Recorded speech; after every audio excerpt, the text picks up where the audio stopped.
Allez, on va commencer peut-être, et puis les gens vont nous rejoindre au fur et à mesure, pour pas prendre trop de retard.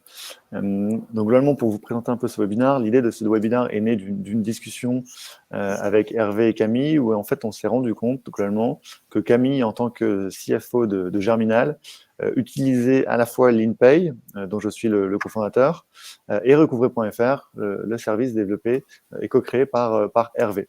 Et donc on s'est dit, bah, tiens, ça pourrait être intéressant de faire un webinar pour illustrer l'ensemble du cycle de facturation et de gestion des créances clients de Germinal, en partant de l'exemple de Camille, avec deux services complémentaires que sont l'InPay et Recouvrer.fr. Et donc l'idée, c'est que on puisse chacun vous présenter notre scope de compétences et que Camille puisse illustrer comment elle gère au quotidien sa facturation et ses créances clients chez Germinal, comment elle optimise son process, quels outils elle utilise, donc c'est ces deux outils-là, comment elle les utilise et quels sont les résultats qu'elle a obtenus. Peut-être, du coup, Camille et Hervé, je vais peut-être vous laisser la parole pour vous présenter en quelques instants. Avec plaisir. Bonjour à tous. Donc moi c'est Camille, je suis CFO DAF de Germinal et effectivement j'utilise au quotidien les outils l'InPay et Recouvrer pour gérer tout le process de relance client. En fait, on a toute la chaîne qui est présente. En fait, en amont, on a le logiciel de facturation. Nous chez Germinal, on utilise celle-ci. Et ensuite, en fait, l'InPay est interfacé avec celle-ci et donc me permet de faire mes relances clients au quotidien de manière automatisée ou non. D'ailleurs, c'est moi qui choisis. Et ensuite, quand les relances à l'amiable grâce à l'InPay ne donnent rien, je laisse un délai de 2 à 3 mois et ensuite, je passe la main à Recouvrer.fr qui est un système de relance par huissier et éventuellement vous verrez plus tard, Hervé expliquera, ça peut aller même jusqu'à un recours en justice. Voilà, donc en fait, c'est vraiment des outils hyper importants pour votre trésorerie et donc pour votre boîte, parce que souvent on oublie que plus on facture tôt, plus on sera payé tôt, et que derrière facturer, ça veut pas forcément dire qu'on va pouvoir encaisser l'argent. Et c'est vraiment un process qu'il faut suivre et automatiser au maximum, et qu'il faut vraiment penser en amont avec l'équipe sales et l'équipe finance pour qu'il soit le plus optimisé possible. Voilà. Merci Camille. Pour me présenter, ça va être très rapide, mais je suis obligé de parler un peu de mon parcours.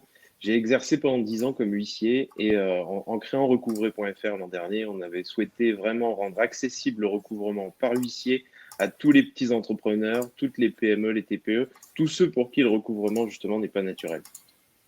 Ok, top.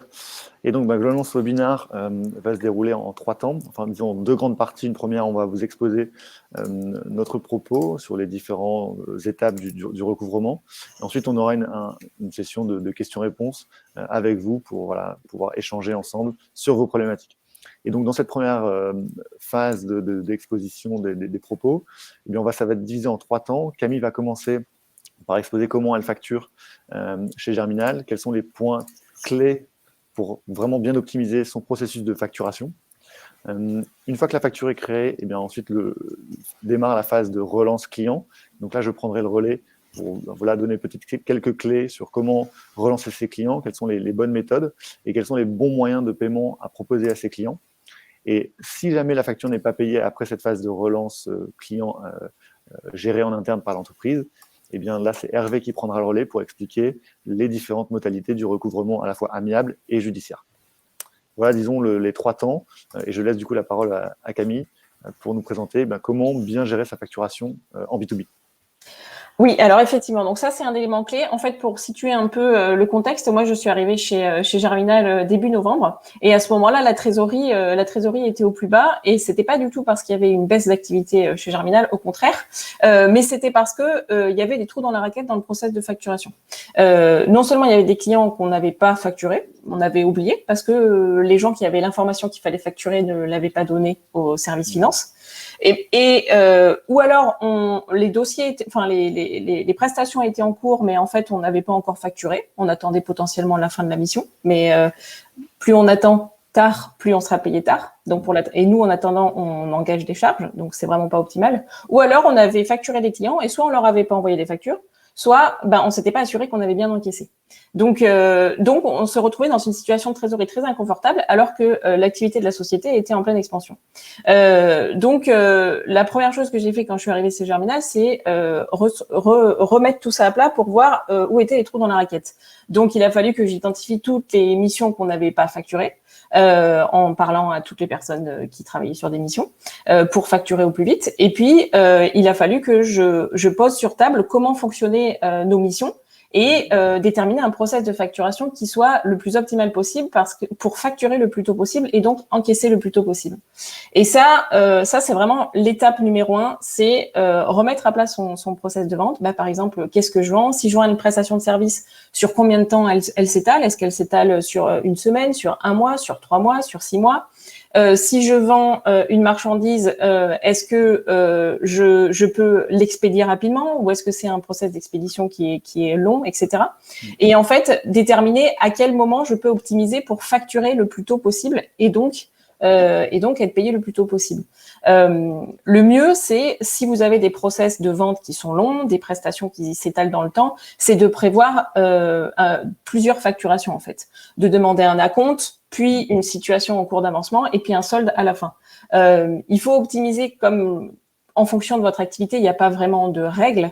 Nous, chez Germinal, sur notre ancienne activité, qui était une activité de service, maintenant on fait une activité, on fait un produit, une plateforme SaaS pour accompagner les entrepreneurs. Mais à l'époque, on faisait aussi de la prestation de service qui s'étalait sur 4 à 6 semaines.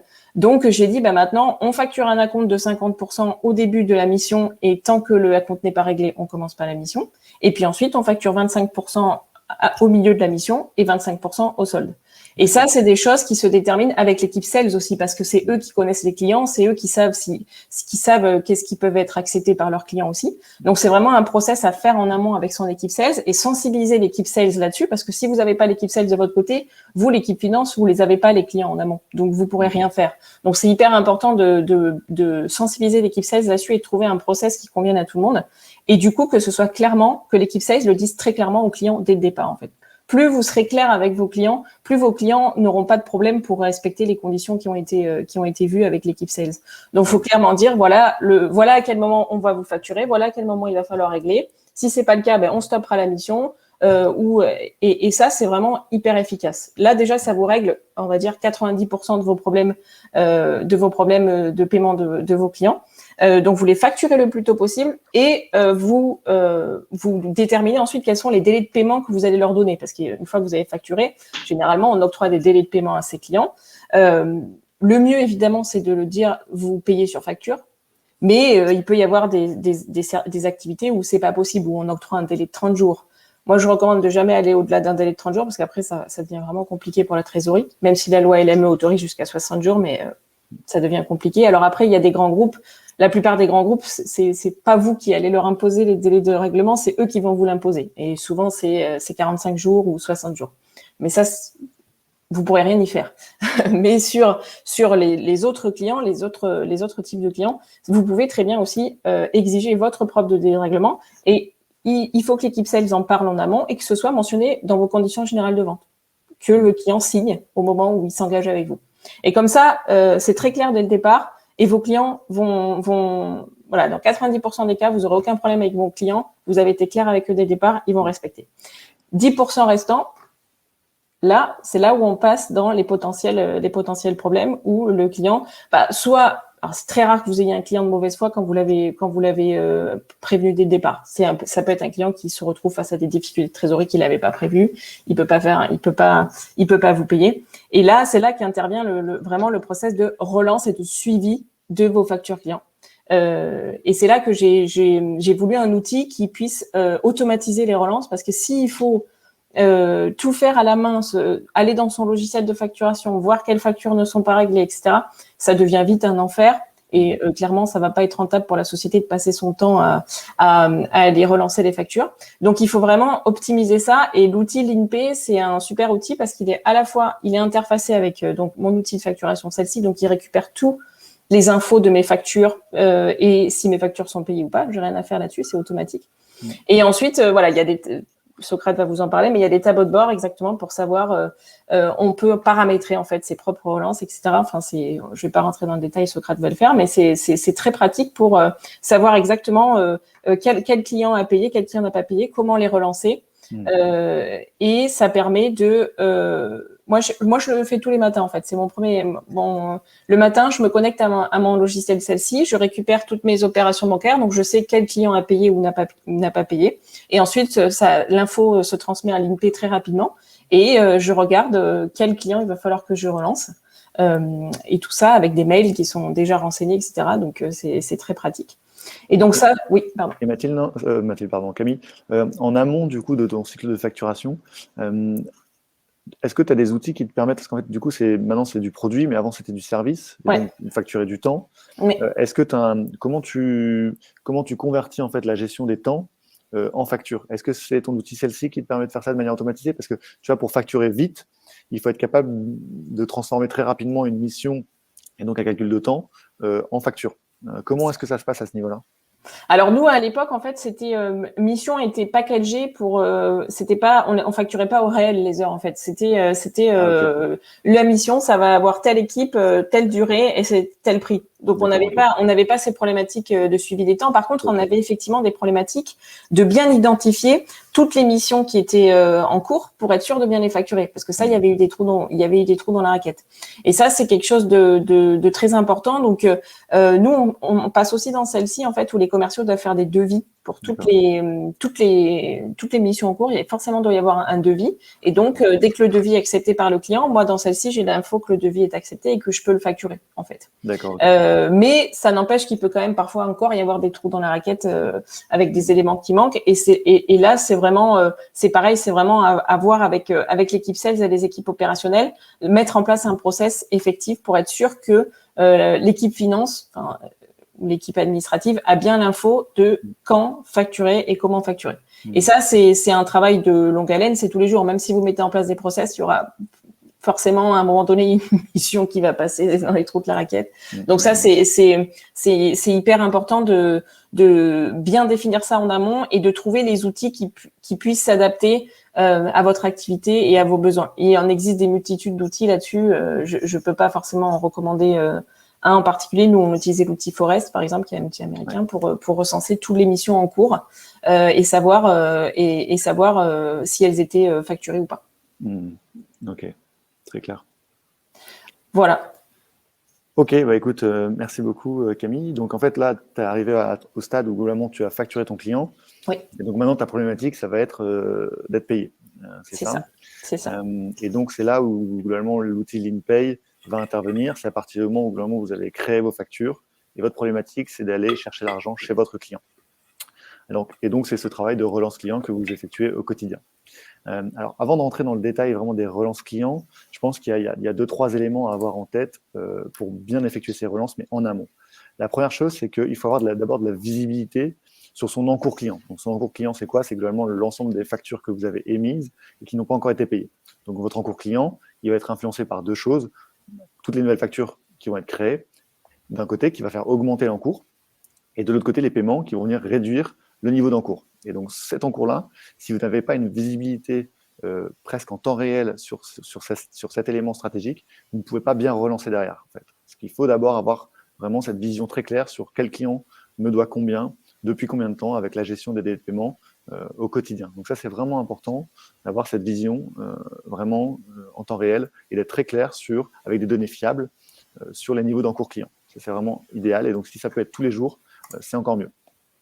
Le deuxième, disons, présupposé, c'est en fait, il faut agir. Les clients, ils ne payent pas, disons, naturellement, il faut agir. Et donc, il faut mettre en place une vraie stratégie. Et en fait, nous, on voit, au travers de notre expérience avec nos clients et au quotidien, on voit qu'il y a globalement 2 grands freins en relance client. Il y a un premier biais mental, je pense, qui est culturel, qui est lié au fait même de relancer son client. En fait, beaucoup d'entreprises ne relancent pas leurs clients par peur de le perdre. Et donc, en fait, elle laisse courir les délais de paiement. Ça, je pense que c'est culturel, c'est assez ancré en France. Et en fait, nous, on essaie vraiment de lutter contre ça au quotidien en expliquant que globalement, vous avez travaillé. Et donc, en fait, relancer votre client, c'est aussi une preuve de la valeur du travail fourni. C'est que globalement, vous avez travaillé et vous êtes dans votre droit d'être payé. Et c'est plutôt votre client qui est dans une position inconfortable de ne pas vous payer, plutôt que vous d'aller chercher l'argent chez votre client. Donc ça, c'est vraiment un biais mental sur lequel il faut vraiment agir et lutter au quotidien. Le deuxième problème, le deuxième frein en relance client, en général, c'est un problème organisationnel. C'est en gros, personne n'aime relancer ses clients, surtout si on n'a pas les outils adaptés. C'est également beaucoup de temps perdu sur Excel, dans les mails. C'est vraiment un casse-tête si on n'a pas les outils. Et donc, c'est vraiment important aussi d'avoir les bons outils pour gagner du temps sur cet élément de relance client, garder le contrôle sur ces relances, surtout si le volume de factures est important. Si on a 3-4 factures par mois, bon, globalement, utiliser Excel pour suivre ça au quotidien, ça peut encore suffire. Mais globalement, dès que le volume de factures augmente, il faut passer sur des outils qui vont vous permettre d'automatiser ça. Ça, c'est vraiment important. Et donc, le troisième point sur lequel je voulais agir, vous voulez parler avant de vraiment rentrer dans le détail des relances. Donc, c'est d'abord avoir de la visibilité. Le deuxième, c'est agir. Et le troisième, c'est vraiment agir de manière systématique. Pourquoi c'est important? Parce qu'en fait, si votre client, vous le relancez une fois sur deux, globalement, votre crédibilité, elle diminue. Et globalement, votre client, il faut lui faire comprendre que vous avez le contrôle sur votre poste client et que vous ne le lâcherez pas tant qu'il n'a pas payé. Et en fait, ça revient un peu au point 2, c'est-à-dire qu'il faut les bons outils pour systématiser ces relances et lui montrer que globalement, vous gérez ça de manière très précise et que dès qu'il y a un retard de paiement, globalement, il n'y a pas de trou dans la raquette, en fait. Globalement, vous allez être informé et que vous allez l'informer et que vous allez aller l'embêter pour qu'il paye. Donc, concrètement, comment ça passe? Ça passe par en fait, la mise en place d'une vraie stratégie de relance avec des actions qui vont être graduelles. Et en fait, ces actions vont se déclencher dès que le retard atteint l'un de ces niveaux de retard. Donc, globalement, dans la stratégie de relance client et de recouvrement, il y a 3 grands piliers. Et la première, c'est la gestion interne. C'est ce dont je parlais. C'est la relance client directe entre vous et votre client. Donc ça, je vais vous en parler juste après. Et ensuite, les 2 stades suivants, c'est ce dont Hervé va parler juste après, c'est le recouvrement amiable, puis le recouvrement judiciaire. Donc on voit qu'il y a vraiment une suite logique entre les 3 phases. Donc moi, je vais vous parler d'abord des relances clients directes entre vous et vos clients. En fait, avec l'InPay, globalement, l'outil, globalement, par mois, c'est à peu près 15 000 relances envoyées vers les entreprises. Donc, on a un certain recul sur ce qui marche et ce qui ne marche pas en termes de relance client, et on a tiré quelques disons, règles simples qui peuvent vous aider à optimiser vos relances clients au quotidien. La première règle qu'on voit, c'est qu'en fait, les entreprises qui relancent, en fait, qui agissent avant la date d'échéance, ont des très bons résultats. Avant la date d'échéance, ça veut dire quoi? Ça veut dire en fait quelques jours avant qu'une facture devienne en retard, parvienne à ce stade de retard, et bien simplement envoyer un mail ou appeler son client pour savoir si globalement toutes les informations sur la facture sont correctes, si tous les éléments, tous les documents annexes nécessaires au paiement de la facture ont bien été fournis, que tout est prêt pour que le paiement soit là le jour J, c'est-à-dire à la date d'échéance. Donc ça, c'est vraiment important. Et on voit que les entreprises qui prennent la peine d'effectuer cette démarche en amont de l'échéance ont des bons résultats. Et ça, globalement, avec un outil comme l'InPay, vous pouvez l'automatiser en envoyant des notifications pré-échéance, par exemple 5 jours avant l'échéance, c'est totalement faisable. Ça, c'est la première règle, agir en amont. La deuxième règle, c'est d'agir très rapidement. En fait, on sait que plus une créance vieillit, globalement, plus son risque d'impayé augmente. Ça paraît assez logique, on le voit, tout le monde, je pense, le voit au quotidien. Forcément, plus on laisse courir le délai de paiement, plus le risque que cette facture ne soit jamais payée augmente. Et donc, agir rapidement, agir dès les premiers jours de retard, c'est essentiel. Voilà, ça, c'est la deuxième règle. La troisième règle, c'est d'agir de manière fréquente, progressive et personnalisée. Donc, je vais venir sur ces 3 éléments. D'abord, c'est la fréquence. En fait, dans votre plan de relance, dans votre stratégie de relance client, le délai entre 2 étapes doit être assez court. Nous, ce qu'on préconise, en général, c'est 10 jours entre 2 étapes. Pourquoi? Parce qu'en fait, il faut globalement mettre de la pression sur le client. Si vous le relancez tous les mois, par exemple, une fois par mois, c'est trop loin. En fait, il a oublié que vous l'aviez déjà relancé et donc l'effet va diminuer. L'impact va être plus minime. Et donc, nous, on préconise plutôt 10 jours entre chaque étape pour maximiser l'impact des relances. Donc ça, c'est vraiment en termes de fréquence. Deuxième point, c'est la progressivité. Évidemment, on sait que c'est quand même un sujet sensible. On est sur de la relation client, donc on souhaite quand même ménager son client. Et donc, un moyen de faire ça, c'est d'être progressif dans son message.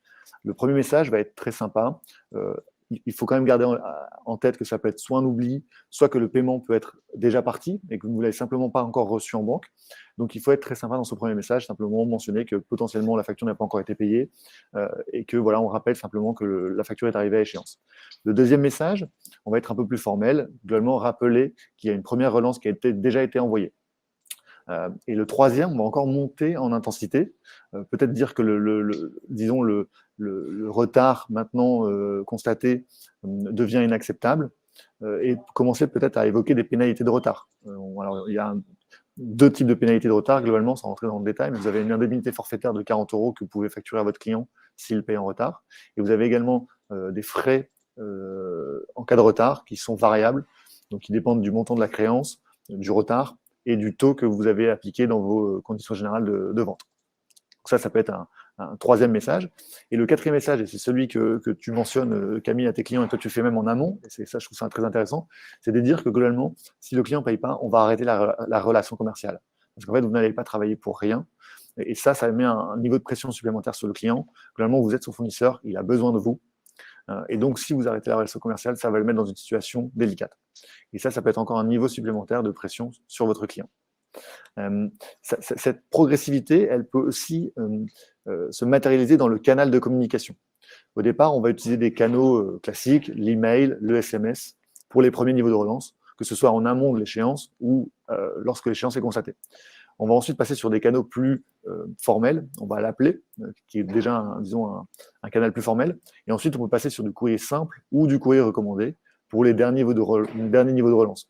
Et donc, en fait, vous allez combiner une progressivité dans le message, plus une progressivité dans le canal de communication pour maximiser l'impact de vos relances clients. Et le troisième point, donc le premier c'était la fréquence, le deuxième c'est la progressivité, le troisième c'est la personnalisation. Personne n'aime être relancé pour des retards de paiement. Et donc, ce n'est pas parce qu'on relance son client qu'il faut forcément être froid ou impersonnel. Nous, on suggère toujours, et notre outil LeanPay permet de le faire, de maximiser la personnalisation des emails de relance avec le prénom de la personne, avec le nom d'entreprise. Et ça passe également par le fait d'inclure tous les éléments qui vont lui permettre de payer. Donc, l'état des factures en cours, l'ensemble des factures, pas forcément celles qui sont uniquement en retard, ou pas forcément celles pour lesquelles vous relancez votre client. Toutes les factures doivent être incluses dans la relance, et également en PDF, en pièce jointe, pour faciliter le travail de paiement de votre client. Donc voilà, disons, sur ce travail de relance client, ce qui peut être fait pour, disons, améliorer les choses et systématiser votre travail pour influencer les délais de paiement. Je ne sais pas si, Camille, peut-être tu veux, toi, peut-être donner un exemple de voilà, toi, ton plan de relance sur LeanPay, comment est-ce que tu l'utilises pour Germinal ?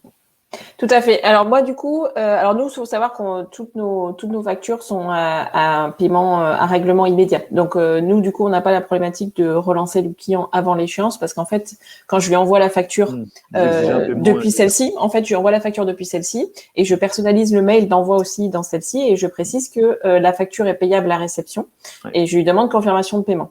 Et donc ensuite, à ce moment-là, la facture part dans LeanPay. Et moi, j'ai programmé un plan. En fait, ça correspond tout à fait à ce que tu dis. C'est-à-dire que si tu relances le client au bout de 2 mois, ça sert à rien. Donc moi, j'ai paramétré 4 relances à J+7 de l'échéance, J+15, J+30 et J+45. Voilà. Okay. Et donc, voilà, j'applique exactement les modèles de graduation que tu mentionnais, qui sont d'ailleurs disponibles dans LeanPay, en fait. Donc, le premier mail à J+7 est très sympathique. C'est, voilà, je pense que c'est peut-être un oubli. Tu as sûrement oublié ma facture. Donc, je te rappelle qu'elle est réglable à réception. Et donc, je t'invite à la régler. Voilà.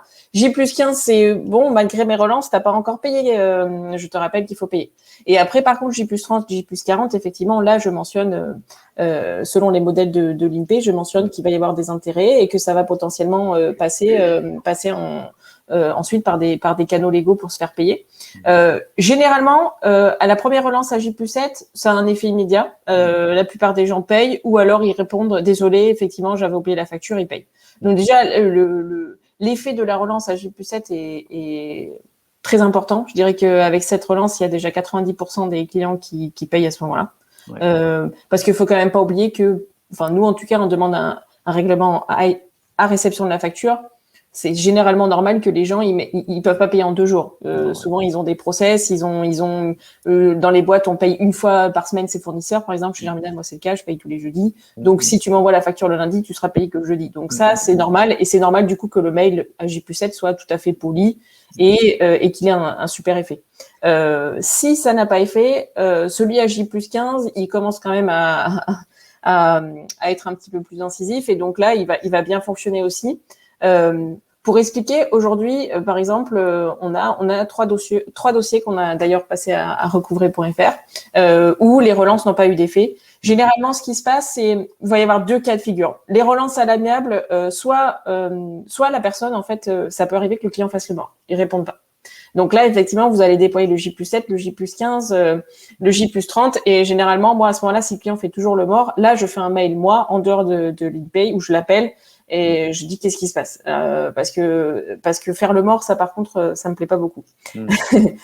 Soit va y avoir la deuxième configuration, c'est que le client va répondre en disant, ben voilà, je suis désolé, je peux pas payer parce que j'ai des problèmes de trésorerie, etc. Et là, nous, notre politique, c'est que on est très compréhensif vis-à-vis de ça. À partir du moment où une personne répond et ne fait pas le mort et qu'elle explique qu'elle a des problèmes, moi je propose toujours des délais de règlement en fait. Soit c'est moi qui les propose, soit je dis ok, qu'est-ce que tu peux me proposer comme échelonnement de la facture. Souvent les gens demandent à payer en 2 ou 3 fois et j'accepte que ce soit payé en 2 ou 3 fois sous 2 mois grand maximum. Voilà, c'est vraiment si la personne montre de la bonne volonté, de la bonne foi, on accepte. Voilà. Par contre, effectivement, vis-à-vis des entreprises qui font les morts, là, par contre, ça nous agace un petit peu plus parce que ça, c'est pas très honnête. Puisque nous, on a été honnête dès le départ en expliquant qu'il fallait régler pour avoir accès à la prestation. Voilà. Donc là, ça devient plus compliqué. Et si les relances mail, si les relances téléphoniques ne fonctionnent pas, et ben là, on va passer la main à recouvrer.fr pour faire intervenir des huissiers. Voilà. Nous, de notre expérience, c'est que ça arrive quand même pas souvent. Au final, les process de relance. Alors que, comme je vous disais, moi, quand je suis arrivée, il y avait plein de clients qui n'avaient pas payé. Mais en fait, c'était pas de la mauvaise foi. C'était, en fait, moi-même, je suis DAF. Parfois, quand on rencontre parfois de petites difficultés de trésorerie passagère, on se dit bon, je vais pas le payer. Et puis, si on n'est pas relancé, on le paye pas. Par contre, s'il nous relance, on est ah mince, bon, alors, je vais le payer. Donc voilà.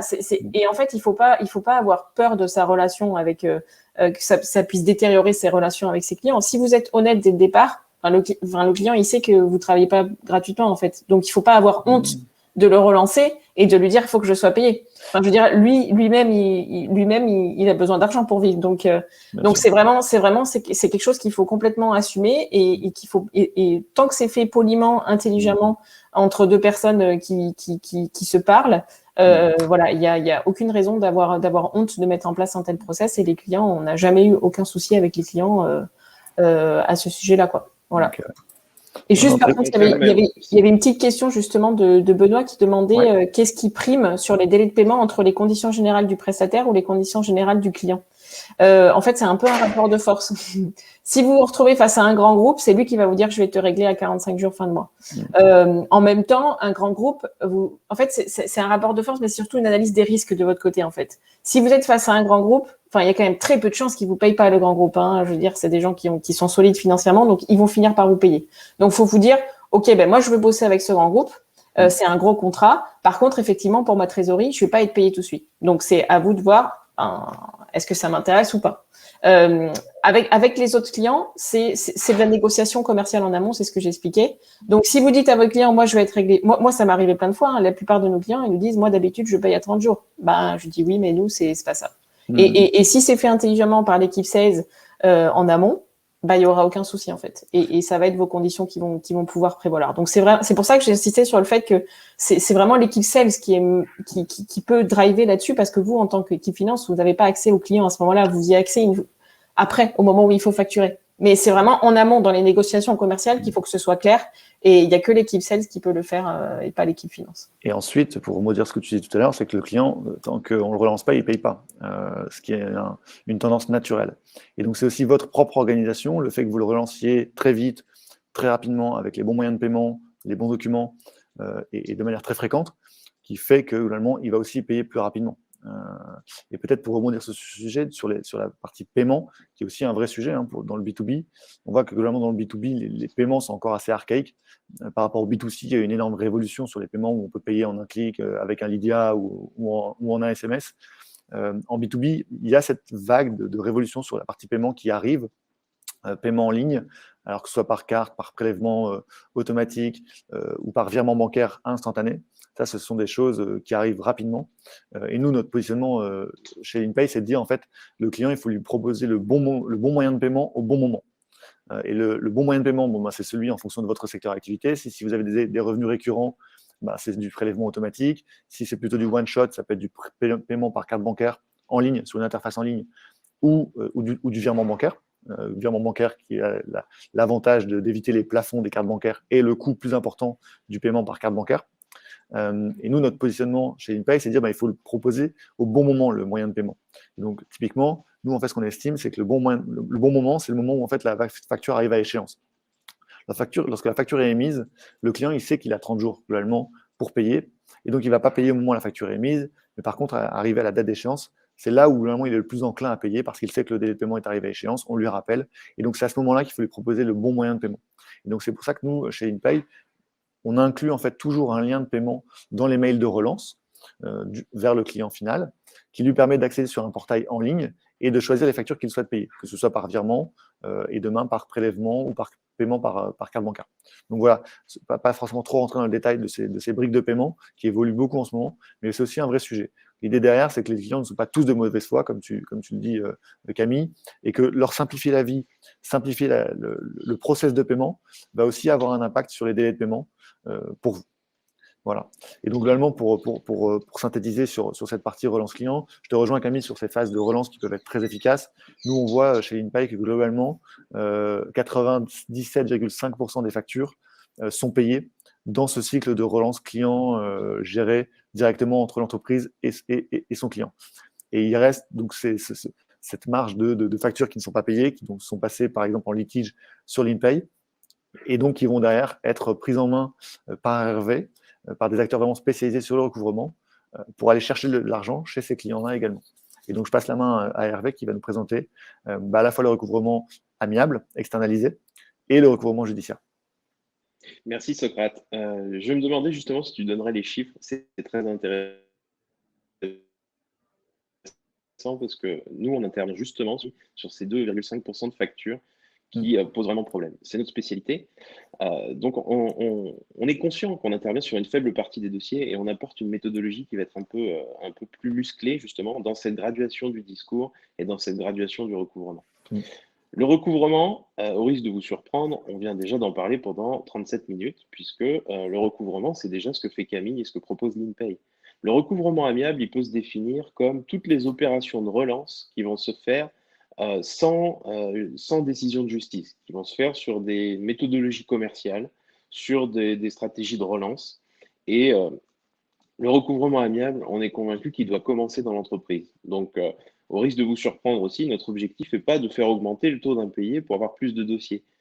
Nous, ce qu'on souhaite, c'est effectivement que le recouvrement soit plus efficace dans l'entreprise et que les dossiers soient bien relancés. Pour rebondir sur ce que disait Camille tout à l'heure, une bonne méthodologie de relance, c'est aussi un indicateur de rigueur pour vos clients. Comme le disait Socrate, si vous ne relancez pas, vous ne risquez pas d'encaisser.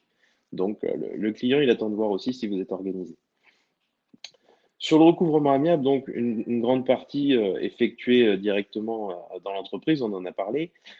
Nous, ce qu'on propose, c'est de donner la touche finale au recouvrement amiable sur une période assez courte et justement de faire intervenir très rapidement des huissiers qui vont avoir leur propre méthodologie, qui vont avoir leur propre discours, qui vont bien sûr aussi faciliter le parcours de paiement, hein.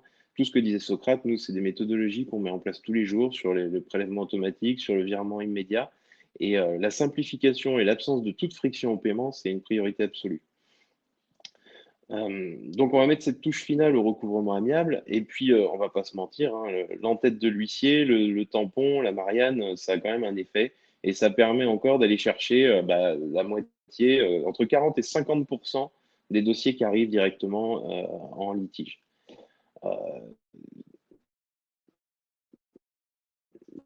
Le passe avant qu'on soit passé au tribunal. On ne va pas faire tout un cours sur le tribunal, mais disons que depuis 1990, depuis les années 90, il existe une procédure très rapide qui nous permet d'aller chercher une décision de justice sans avoir à passer par une audience, par un avocat, etc. C'est une procédure qu'on appelle l'injonction de payer, qui est assez facile à mettre en œuvre, que l'entreprise peut mettre en œuvre elle-même. On explique d'ailleurs sur recouvrer.fr comment le faire. Donc, vous avez juste à remplir un petit dossier. Vous devez joindre toutes vos pièces contractuelles. Donc, là, je renvoie aussi à ce qu'a dit Camille tout à l'heure sur la nécessité de bien travailler vos contrats, vos conditions générales, sur la nécessité d'avoir des devis signés. Parce qu'en l'absence de pièces signées, vous serez obligé d'aller voir un juge, de passer par une audience et d'avoir des frais d'avocat, etc. Donc, plus votre dossier sera carré, plus vous pourrez passer par cette procédure et qui permet en 3 mois d'obtenir une décision de justice définitive qui a la même valeur qu'un jugement et qui permettra ensuite de déclencher une procédure judiciaire. Alors attention, on ne va pas partir sur cette procédure systématiquement. L'idée aussi d'avoir recours à des huissiers, c'est de pouvoir faire un cadrage qui soit subtil, qui soit effectué, pourquoi pas sur le terrain, hein, parce que le recouvrement amiable, ça peut aussi passer par des visites à domicile. Nous, c'est la plus-value, c'est ce qui fait qu'on a choisi justement de confier encore à des huissiers la partie recouvrement amiable. Et puis donc pour les dossiers qui sont éligibles, sur lesquels on aura pu avoir une certitude ou une quasi-certitude sur la solvabilité du client, on va proposer cet accompagnement judiciaire. Et puis ensuite, on partira sur un recouvrement judiciaire, donc qui, comme son nom l'indique, est fondé sur une décision de justice, sur un titre exécutoire, et qui va passer éventuellement par des procédures de saisie. Alors, les procédures de saisie, ça peut porter sur les comptes bancaires de l'entreprise, sur du matériel, sur des stocks. On peut aussi aller chercher directement des créances entre les mains des propres clients de l'entreprise qui vous doit de l'argent. Donc, tout est envisageable. Et plus on va avoir d'éléments, plus vous allez pouvoir nous fournir d'éléments de cadrage, plus vous aurez collecté d'informations à l'ouverture du niveau de votre entreprise, plus on pourra aller vite, plus on pourra aussi s'assurer de l'opportunité justement de déclencher tout ce recouvrement. Socrate, je crois que tu as coupé ton micro.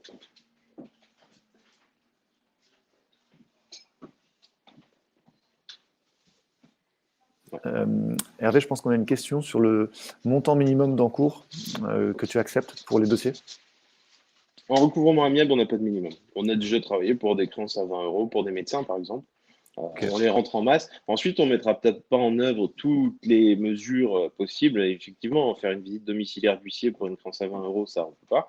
Par contre, nous, on adaptera et puis nos huissiers vont adapter aussi l'ampleur et puis l'éventail de toutes les prestations de recouvrement et de relance en fonction du montant de la créance. Mais typiquement, on n'a pas de montant minimum et surtout, les honoraires qu'on propose n'ont pas ni plancher ni plafond. Donc, il n'y a pas de… Voilà.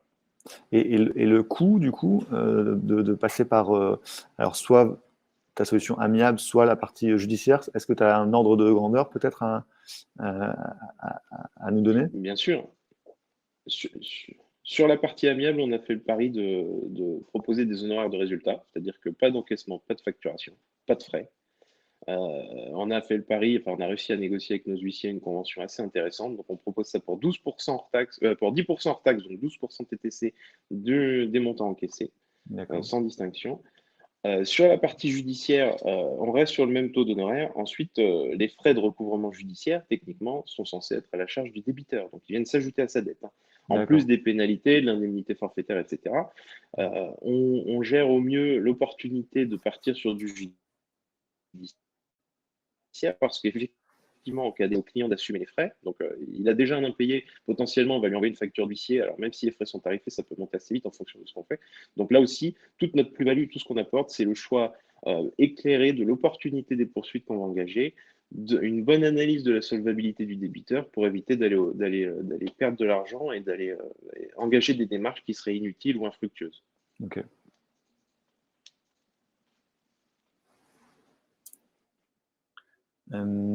Peut-être Camille, du coup, tu disais tout à l'heure que globalement, si le client ne paye pas, tu attends quelques mois avant de passer une facture chez recouvrer.fr.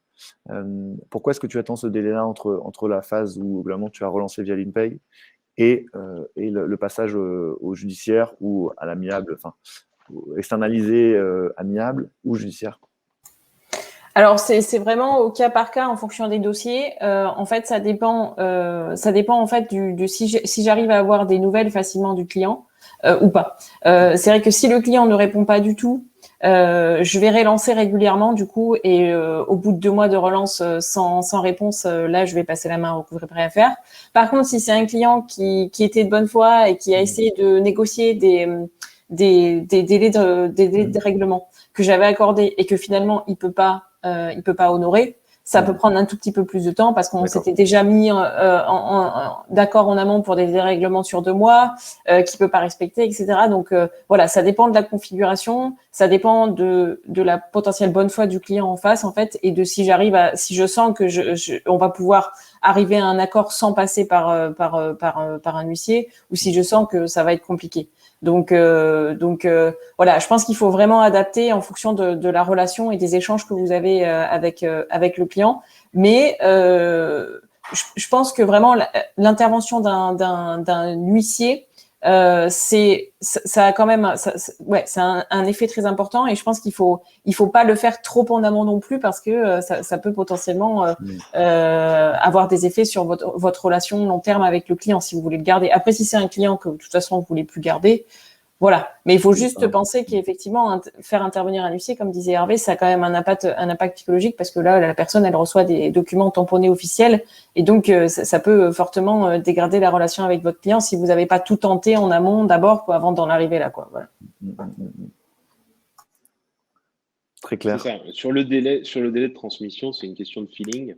C'est à vous de voir dans l'entreprise, justement, est-ce qu'il me balade ou est-ce qu'il est sérieux? Est-ce que j'ai un vrai potentiel d'encaissement ou pas? Le délai de 2 mois dont parlait Camille, il est raisonnable. Je pense qu'il ne faut pas aller au-delà de 3 mois, c'est du temps perdu. Okay. De toute façon, comme elle le disait tout à l'heure, l'efficacité des relances va être décroissante. La première va faire 90% d'impact. La deuxième va peut-être faire 50% sur le reliquat. La troisième sera peut-être un peu moins efficiente. Et puis la dernière aura quasiment 10% d'efficacité. Donc, au bout d'un moment, on perd du temps. Ce qu'il faut, c'est arriver justement à bien doser, à bien mesurer jusqu'où est-ce qu'on doit aller en interne et jusqu'où. Voilà. Ensuite, moins on attend, mieux c'est, pour que plus la créance sera fraîche, plus ce sera facile de récupérer les sommes. Il y avait une grande étude qui avait été faite par la Fédération du recouvrement qui montrait justement que si les chances de recouvrement, je crois, elles étaient à 80 ou 90% à 3 mois, elles tombaient plus qu'à 15% au bout d'un an. Donc, le temps est un facteur de baisse des résultats qui est inexorable. Le temps joue contre celui qui émet la facture, ça c'est sûr. Bien sûr. Je vois qu'il est déjà 11h46. Je ne sais pas s'il y a des questions parmi les participants au webinar. N'hésitez pas, si vous avez des questions sur la facturation, comment Germinal gère sa facturation, sur l'outil Pay si jamais vous avez des questions, ou sur la partie recouvrement. Je regarde un peu.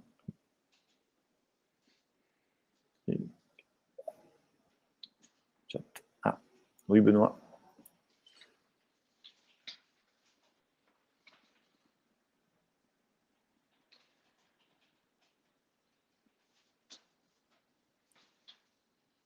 Alors, je ne sais pas si vous avez la possibilité d'activer votre micro. Si vous l'avez, n'hésitez pas, effectivement.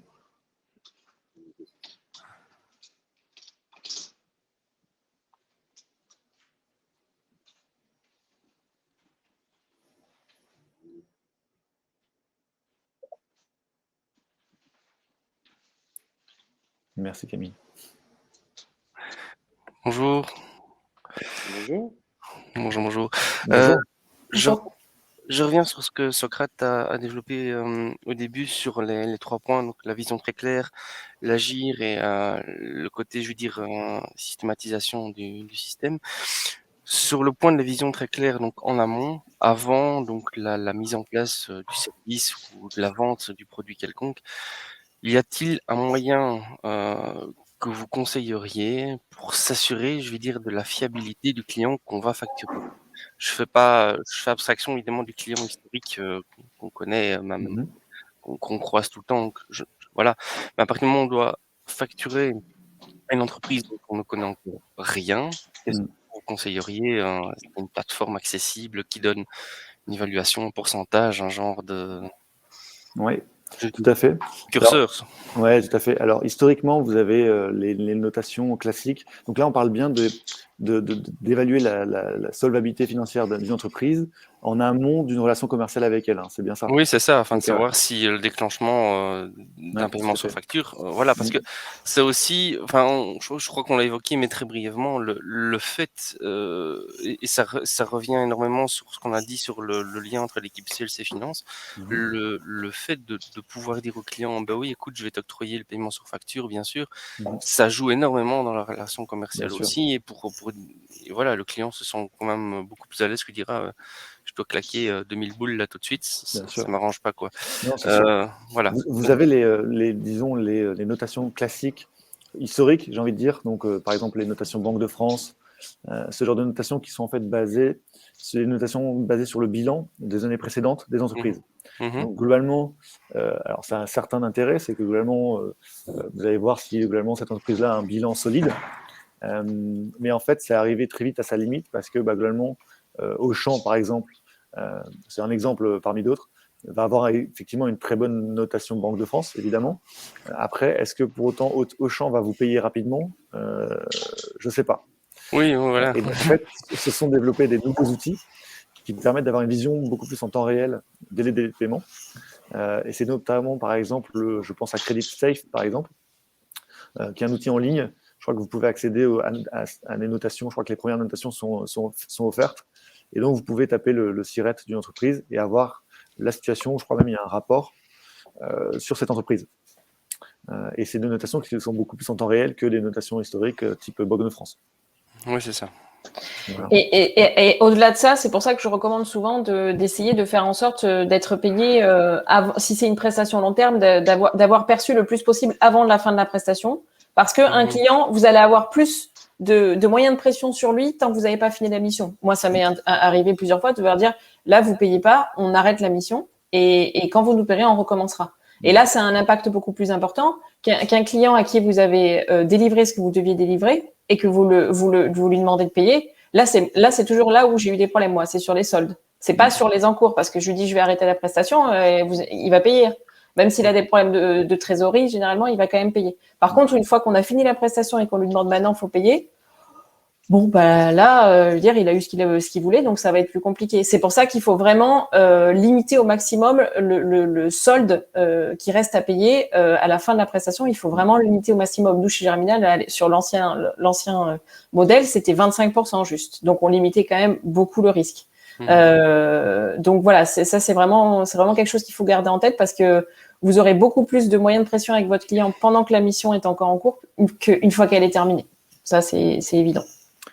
Et je rebondis sur la question de Nadine, le coût des outils. Donc pour l'InPay, alors là, le modèle, c'est vraiment complètement différent par rapport au recouvrement, au service proposé par Eric. C'est un abonnement mensuel fixe en fonction de la taille de l'entreprise.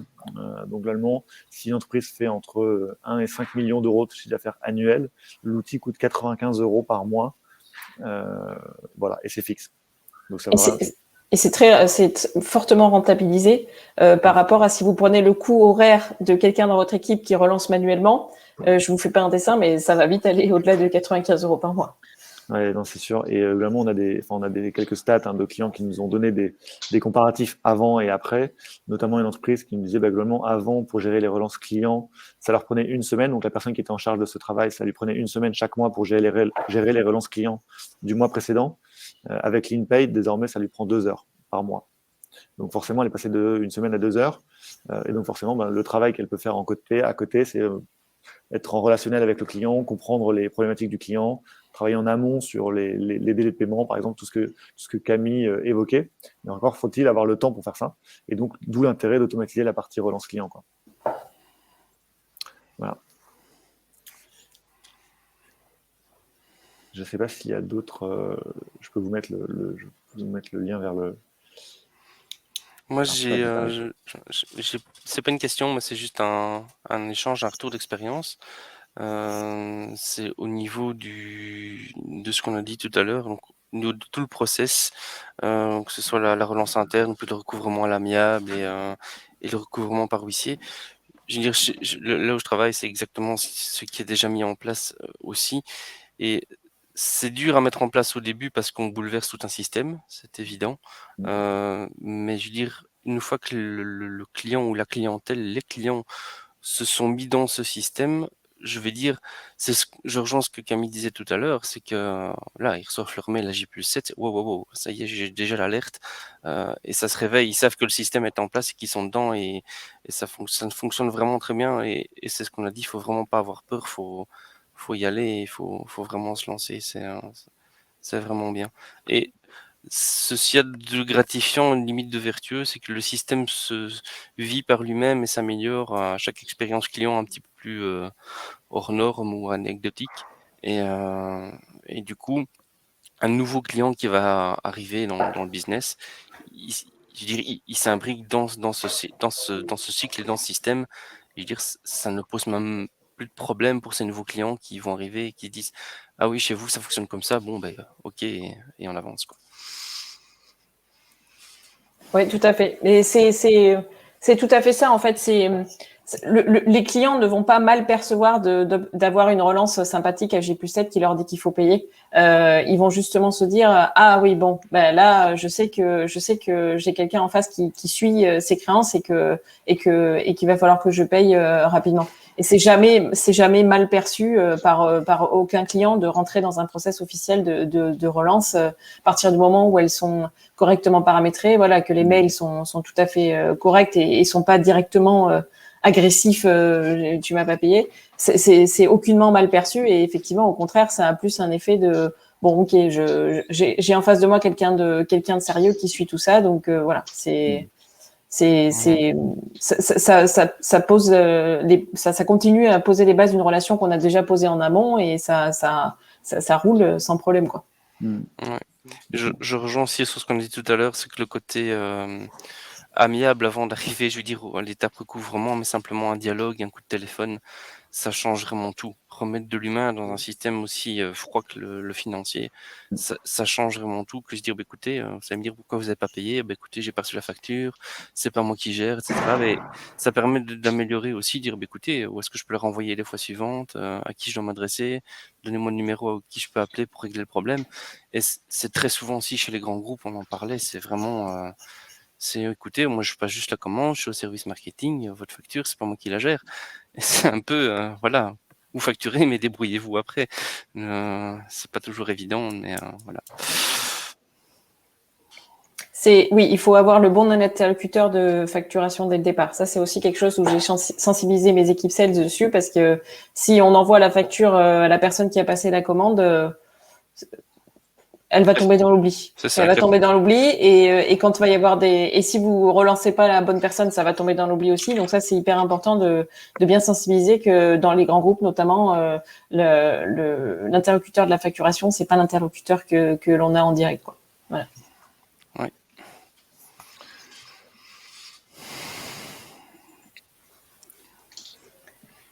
Très bien, mais si on n'a plus de questions. Il y avait une question de Nadine qui était assez précise sur la partie vraiment intégration des données dans l'InPay. Donc simplement pour répondre rapidement, donc effectivement Germinal utilise celle-ci, donc celle-ci est intégrée avec l'InPay directement. Mais on a beaucoup de clients qui n'utilisent pas celle-ci ou des outils avec lesquels on est intégré. Et donc l'InPay peut lire de manière automatique les factures au format PDF et se connecter à la banque en parallèle pour importer directement les paiements depuis la banque. Donc voilà, on a différents modèles d'intégration des données. Voilà, Nadine, n'hésitez pas à me contacter, je vous ai mis mon mail en commentaire. Si vous souhaitez plus d'infos à ce sujet, je serais ravi de vous répondre.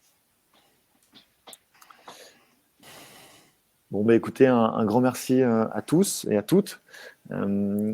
J'espère que cela aura été utile sur cette partie vraiment facturation et impayé. En tout cas, pour moi, c'était un plaisir de participer à ce webinaire avec vous. Voilà, c'était tout pour moi. Un grand merci à tous, encore une fois. Merci. Et puis, à très vite, potentiellement, pour de nouveaux webinaires. Merci à tous. Est-ce qu'il existe un lien où on peut s'inscrire pour les newsletters et futurs webinaires? Alors là, c'était un webinaire co-organisé par 3 entreprises différentes. Mais n'hésitez pas, si vous souhaitez, à suivre les 3 pages, donc Germinal, Recouvrer.fr et l'InPay, LEANPAY sur LinkedIn, pour être informé des prochains webinaires. Ok, super. Parfait. Merci. Au revoir tout le monde. Merci à vous 3. Merci à tous. Bonne journée. Au revoir. Au revoir.